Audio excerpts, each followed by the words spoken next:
Arctic का सबसे सुरक्षित और बर्फ से ढका इलाका माने जाने वाला स्वालबार्ड अब एक नए जैविक खतरे की वजह से वैश्विक चिंता का केंद्र बन गया है।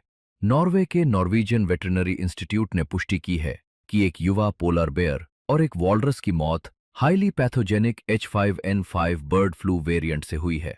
यह यूरोप के इतिहास में पहला मामला है जब किसी पोलर बेयर की मौत बर्ड फ्लू संक्रमण से दर्ज की गई है। सबसे चिंताजनक बात यह है कि वायरस केवल फेफड़ों तक सीमित नहीं रहा, बल्कि दोनों जानवरों के ब्रेन सैंपल्स में मिला, जिससे संकेत मिलता है कि H5N5 नर्वस सिस्टम को भी प्रभावित कर सकता है। वैज्ञानिकों के अनुसार पोलर बेयर संभवतः संक्रमित सी बर्ड्स के शव खाने के दौरान वायरस की चपेट में आया। आर्कटिक में लाखों माइग्रेटरी बर्ड्स हर साल ब्रीडिंग सीजन में लौटते हैं और इन्फेक्टेड बर्ड्स के कार्कसेस कई स्कैवेंजर मैमल्स तक संक्रमण पहुंचा सकते हैं। वॉलरस में संक्रमण का कारण बर्ड ड्रॉपिंग्स और कोस्टल कॉलोनीज के संपर्क को माना जा रहा है।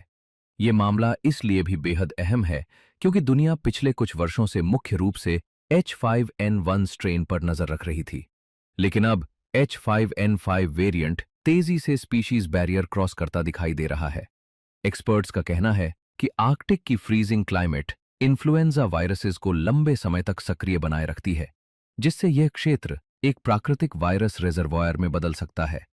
क्लाइमेट चेंज भी इस संकट को और खतरनाक बना रहा है। मेल्टिंग सी आइस के कारण पोलर बेयर्स अब ज्यादा समय जमीन पर बिताने को मजबूर है, जहां उनका संपर्क बर्ड कॉलोनीज और संक्रमित कार्कसेस से बढ़ रहा है। यही वजह है कि वैज्ञानिक इसे केवल वाइल्ड लाइफ डिजीज नहीं, बल्कि आर्कटिक इकोसिस्टम कोलैप्स के शुरुआती संकेत के रूप में देख रहे हैं। नॉर्वेजियन रिसर्चर्स अब ये जांच कर रहे हैं कि क्या ये वायरस मैमल्स के बीच डायरेक्ट ट्रांसमिशन के लिए अडेप्ट हो रहा है। अगर ऐसा हुआ तो ये केवल आर्कटिक वाइल्ड लाइफ ही नहीं, बल्कि ग्लोबल पब्लिक हेल्थ सर्वेलेंस के लिए भी बड़ा खतरा बन सकता है।